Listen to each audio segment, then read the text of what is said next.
twagaburiye rero abanyamuryango FPR mu karere ka Rubavu ni hoteli bita Casfex Hotel yegeranye intara n'akarere ka Rubavu batetse neza byari biryoshye umva kuharya nta nzoka warwara ni wane ibiryo biraryoshye ndabigutuye amavuta agerereye ibintu nk'ibyo nafite nta cyabaye muzajye kuharira aho ngaho cyane no kuvuga ngo uyu munsi nka Casfex Hotel mu magambo arambuye ni Centre d'accueil François Xavier ni hoteli iba imbere n'akarere ka Rubavu ni hafi n'ikivu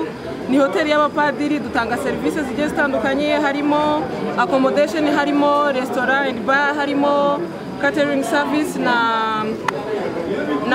dukodesha n'amasare no kuvuga ngo event zose ushobora kuzisanga muri Centre d'accueil François Xavier ushaka kuruhuka uraza ukaryama nta rusaku n'ahantu hatuje cyane kabisa kuko mwabibonye twebwe icyokezo cyacu muri Rubavu tuza turi abambere murabona ko natwe twari dufite iki gikorwa cya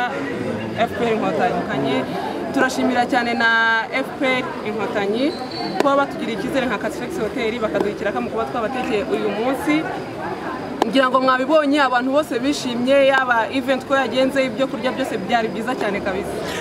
ikigiye kutwongerera no kuvuga ngo hari ama event amwe namwe twajyaga twakira ugasanga ntabwo dushobora kuhostinga abantu benshi cyane ariko kuri ubu umubare ngira ngo dushobora kwakira abantu 1000 barenze n'1000 muri iyi salle bizatwohereza imirimo rero mu kuba twabakira tubona aho tubakirira ngira ngo mwabibonye ko ari inyubako nziza cyane